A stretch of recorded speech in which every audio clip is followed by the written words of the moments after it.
Joel's camera was still recording when they found it. That's the first thing I need you to understand. The camera, a GoPro Hero 11, mounted on a headband, the kind urban explorers used to document everything hands-free, was still running when the transit authority workers found it on the platform of the decommissioned Red Line Station 7 beneath Chicago. Still recording. Battery at 4%.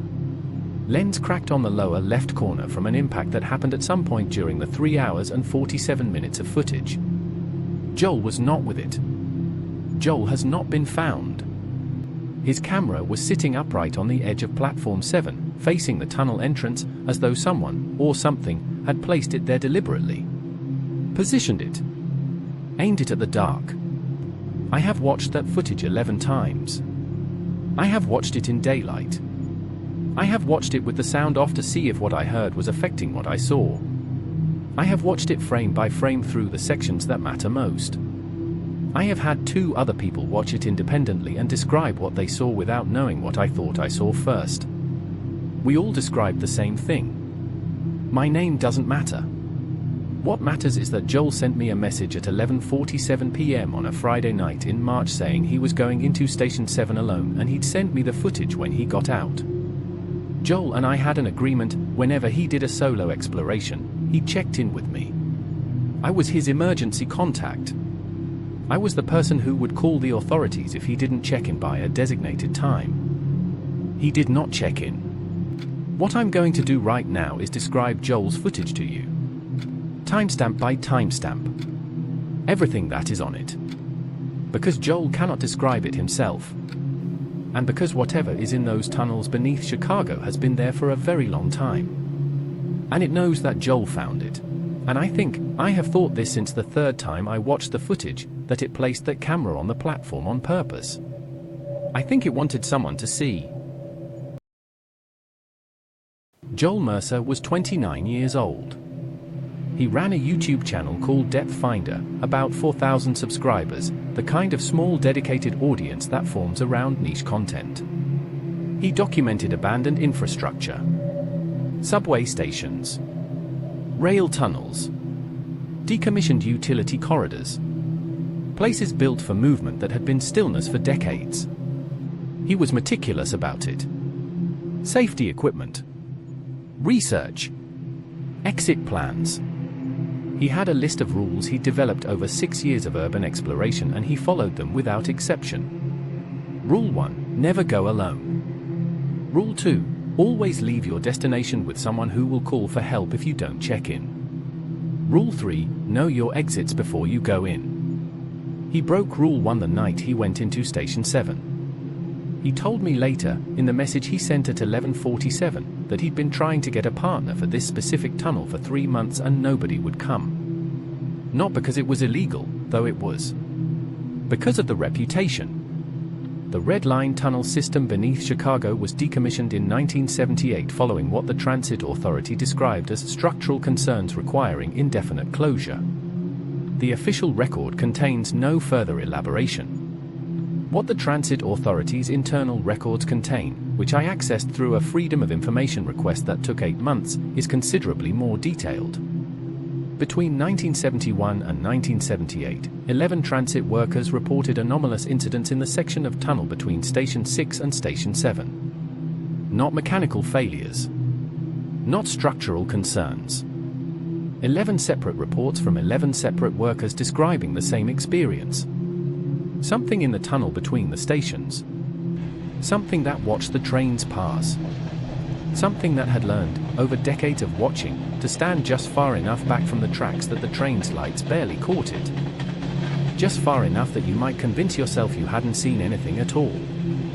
In October 1978, a motorman named Raymond Price stopped his train between Station 6 and Station 7 at 2:14 a.m.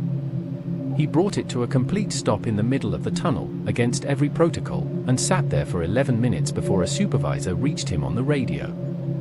When asked what had happened, Raymond Price said only, "It was on the tracks. It was just standing there. It was looking at me and I could not move." He resigned the following day. He never worked in transit again. He refused all interviews. He died in 1994 and his family says he never took the subway again in his life, not once in 16 years. The Red Line tunnel was closed 3 months after Raymond Price stopped his train. Joel knew all of this before he went in. He had done more research on Station 7 than on any location he had ever documented. He sent me his research file 2 days before he went in. 47 pages. The last line of the last page said, "Whatever stopped Raymond Price's train has had 45 years of silence down there. I want to know what 45 years of silence does to something like that. Now I know. And I wish I didn't." The footage begins at 11:52 p.m. Joel enters through a maintenance access point on the north side of the Red Line infrastructure, a route he had mapped from construction documents, and the first 20 minutes are exactly what you would expect from someone who has done this dozens of times. Methodical. Calm. He narrates as he goes, the way he always does for his channel, describing what he sees in the practiced voice of someone making a documentary for an audience. The tunnel is intact. 45 years of closure and the infrastructure is holding. The rails are still there, slightly rusted but structurally sound. The overhead lighting is long dead, but the emergency strip lights along the base of the walls are still connected to a backup power supply somewhere and emit a faint blue-white glow that the camera picks up clearly. At timestamp 22 minutes and 47 seconds, Joel reaches the platform of Station 7. He stops. Station 7 is remarkable and he knows it. His voice changes, the documentary narration drops away, and what replaces it is genuine awe. The station is completely preserved. Tile work intact. Signage intact. A Chicago Transit Authority clock on the far wall, hands frozen at 2:14 a.m., the exact time Raymond Price stopped his train. The benches are still bolted to the platform. A newspaper is still folded on one of them, held in place by decades of undisturbed air, dated October 1978. Joel spends 18 minutes on the platform documenting everything. This is the Joel I know from his channel, thorough, methodical, genuinely in love with the preserved past. For 18 minutes this is just a remarkable piece of forgotten history. Then at timestamp 41 minutes and 33 seconds the camera captures something at the far end of the southbound tunnel entrance. Joel doesn't see it. He is facing the clock on the wall, photographing the frozen hands at 2:14. The camera on his headband is facing the tunnel entrance behind him. And in the tunnel entrance, at the very edge of the blue-white emergency lighting, right at the point where the light gives way to absolute dark, something is standing there. I have watched this frame 60 times. I have enhanced it. I have shown it to people. It is not a shadow. It is not a reflection in the old tile. It is a shape. A tall, thin shape. Standing completely still at the tunnel entrance. At the exact point where the light ends and the darkness begins. As though it knows precisely where the light reaches and has positioned itself just beyond it. It is there for 11 seconds. Then it is not. Joel turns around at timestamp 41 minutes and 52 seconds, 19 seconds after it disappears. He sees nothing. He continues his documentation. He does not know it was there. He does not know it has been watching him for 11 seconds. He does not know that at timestamp 41 minutes and 44 seconds. Right in the middle of those 11 seconds. It takes one step forward. Toward the platform. Toward the light. And then stops. As though it thought better of it. As though it decided to wait. Joel moves into the northbound tunnel at timestamp 1 hour 3 minutes and 17 seconds. He has decided to follow the tunnel towards Station 6, which is slightly further into the sealed system, and document whatever condition it is in. His narration is relaxed. He has found nothing alarming. He is happy. You can hear it in his voice, the specific happiness of someone doing exactly what they love in exactly the place they wanted to be. At timestamp 1 hour 11 minutes and 44 seconds the shape appears again. Behind him this time. On the platform of Station 7, which he has just left. The camera catches it over his shoulder as he walks away. Same position. Same stillness. Standing at the edge of the light watching him leave. It was on the platform while he was on the platform. I need you to sit with that for a moment. While Joel was 18 minutes documenting the clock and the newspaper and the frozen tile work. While he was narrating in that happy documentary voice. It was somewhere on that platform with him. In the dark sections. In the unlit corners. Watching him. Close enough that if he had turned around and walked to the far end of the platform he might have been close enough to touch it. He never turned around. At timestamp 1 hour 24 minutes and 8 seconds Joel stops walking. He turns his headlamp off.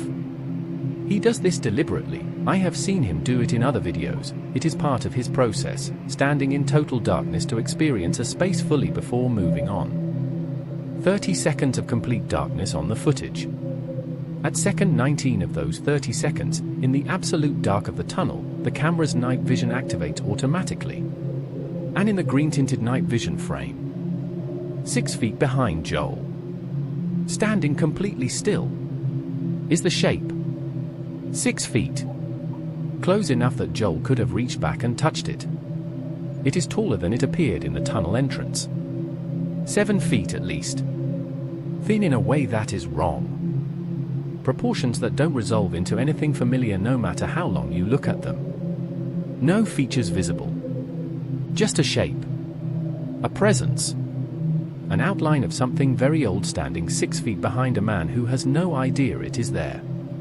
At second 27 Joel turns his headlamp back on. The shape is gone. Joel says to the camera, "There's something about total darkness that makes the air feel different. Like the tunnel has weight." He has no idea how right he is. He keeps walking towards Station 6. At timestamp 1 hour 38 minutes and 52 seconds his narration stops mid-sentence. He says, "Did you hear that?" The footage has ambient tunnel sound throughout. Air movement. Distant mechanical hum. The acoustic signature of a large underground space. I have listened to the audio around timestamp 1 hour 38 minutes and 52 seconds many times. I have isolated it and amplified it. At timestamp 1 hour 38 minutes and 49 seconds. 3 seconds before Joel stops. There is a sound. Very faint. Very low. Coming from the darkness ahead of him. Not mechanical. Not structural. Not anything that belongs in an empty tunnel. It sounds like breathing. Slow. Steady. Patient. The breathing of something that has been in that tunnel for a very long time and has no reason to hurry. At timestamp 2 hours 4 minutes and 15 seconds Joel decides to head back. He has reached a point in the northbound tunnel that he estimates is halfway between Station 7 and Station 6. He has documented everything he came for. His battery is at 60%. His water is half gone. He is happy with the footage. He turns around. He walks for 22 minutes. At timestamp 2 hours 26 minutes and 41 seconds he should be back at Station 7. He is not at Station 7. He is in a section of tunnel he does not recognize. This should not be possible. He walked a straight tunnel in one direction and turned around and walked back. There are no branches in this section of the red line. No intersections. No alternate routes. He walked in and he walked out and he is somewhere he has never been. His narration stops being documentary. It becomes something else. Something quieter and more careful. The voice of a man doing the calculations and not liking what they produce. "Okay," he says. "Okay. I've gone wrong somewhere. Let me just. Okay." He checks his map. The construction documents he photographed before entering. They show one tunnel. One straight tunnel. No branches. He walks back in the direction he came from. 12 minutes later he is in the same unrecognizable section of tunnel. At timestamp 2 hours 51 minutes and 8 seconds, Joel sits down on the tunnel floor. He is breathing harder than the exertion warrants. He talks to the camera, to himself, to whoever might watch the footage later. And his voice is controlled, but the control is costing him something. "I've been in this tunnel for 3 hours," he says. "I should have been out an hour ago. I know this tunnel. I researched this tunnel for 6 months. There is one way in and one way out, and I cannot find either of them, and I..." He stops. At timestamp 2 hours 51 minutes and 44 seconds, the emergency strip lights along the base of the walls go out. Complete darkness. Joel turns on his headlamp. He stands up. He turns slowly in a full circle, the camera scanning the tunnel around him. It is standing at both ends of the tunnel. Not one shape. Two. One at each end of the visible tunnel. At each edge of his headlamp beam. At the exact point where the light ends and the darkness begins. Both completely still. Both the same impossible height. Both oriented toward him. Joel does not move for 41 seconds. 41 seconds of standing in the middle of a tunnel between two ancient things that have been waiting for this moment since 1978. Then he says something that I have thought about every day since I first heard it. He says, very quietly, to the camera, "I think this is where it lives. I think this is actually where it lives," and I walked right into the middle of it. He turns off his headlamp. Complete darkness again. Night vision activates. Both shapes are still there. Both still at the edges of the frame. Neither has moved. And then the one on the left side takes a step forward. And the one on the right takes a step forward. Joel runs. The footage becomes movement and tunnel walls and the sound of footsteps and breathing and the camera swinging wildly as he runs and runs and runs down a tunnel that should have an exit and does not, and the emergency lights are still out and his headlamp is the only thing between him and absolute dark, and he is running at timestamp 3 hours 4 minutes and 17 seconds the footage cuts out. When it resumes at timestamp 3 hours 4 minutes and 44 seconds. 27 seconds later. The camera is stationary. Upright. Facing the tunnel entrance of Station 7. Joel is not holding it. Joel is not visible anywhere in the frame. The platform of Station 7 is empty. The tunnel entrance is dark. And the timestamp keeps running. 3:05. 3:06. 3:07. The camera sits on the edge of the platform, aimed at the dark tunnel entrance, recording an empty station for 43 more minutes until the transit authority workers find it at battery 4%. Nothing moves in those 43 minutes. Nothing appears in the tunnel entrance. The platform is empty and still, and the timestamp runs and the camera records, and Joel is nowhere, and the tunnel is dark and quiet and patient. Just like it has been since 1978. The Chicago Transit Authority search team entered Station 7 at 6:40 a.m. on Saturday morning, approximately 7 hours after Joel entered the tunnel. They found the following. Joel's camera, positioned on the edge of Platform 7 facing the southbound tunnel entrance. Still recording. Battery at 4%. Joel's backpack. On the platform bench. Contents undisturbed. Water bottle. Spare batteries. Protein bars. His research folder. His emergency contact card with my name and phone number on it. Joel's phone. On the platform floor near the tunnel entrance. Screen cracked. Last activity at 11:47 p.m. The message he sent me before entering.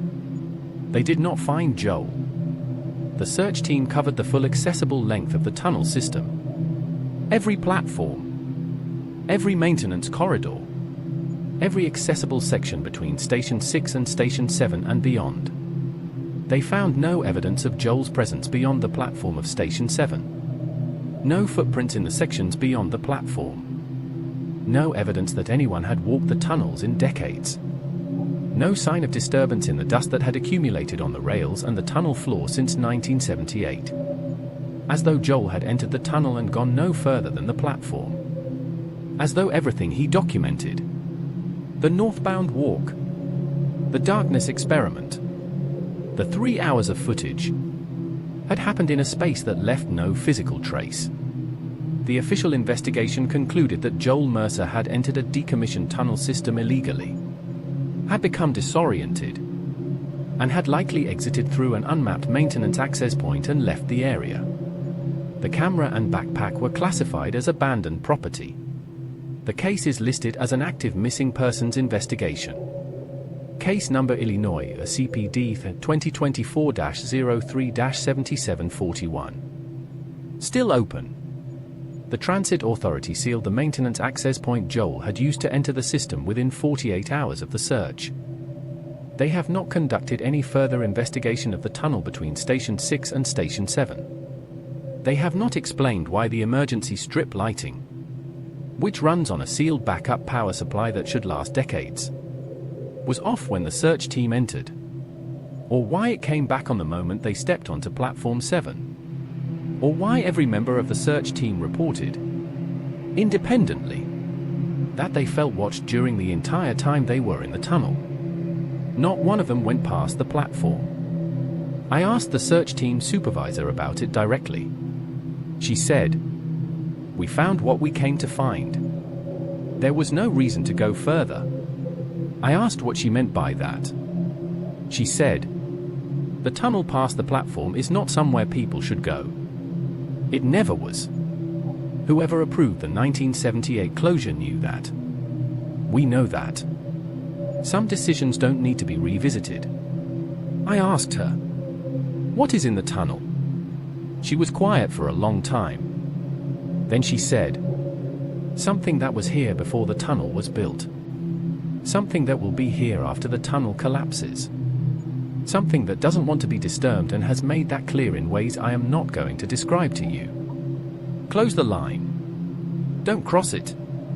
That is all I can tell you." She hung up. I have not been able to reach her since. I have been trying to understand what is in the Red Line tunnel beneath Chicago since March. Not to find it. Not to document it. Not to do what Joel did. I am not an urban explorer.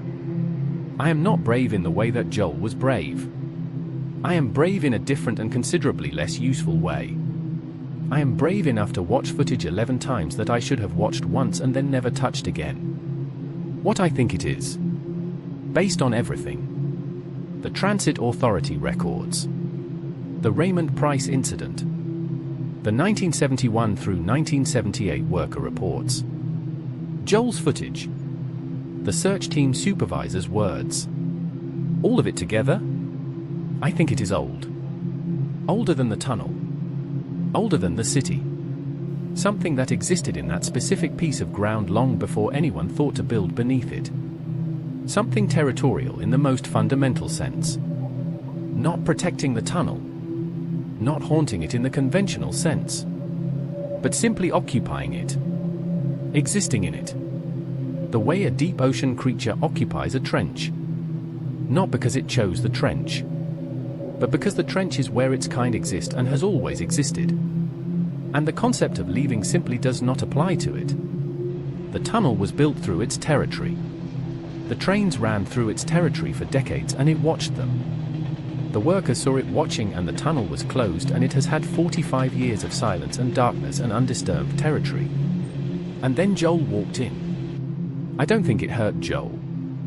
I want to be careful about what I say here because I don't know what happened in those 27 seconds of missing footage and I am not going to pretend I do. But when I watch everything that comes before those 27 seconds, the patience of it, the deliberateness of it, the way it positioned Joel's camera on the platform edge facing the tunnel entrance, I do not think it hurt him. I think it kept him.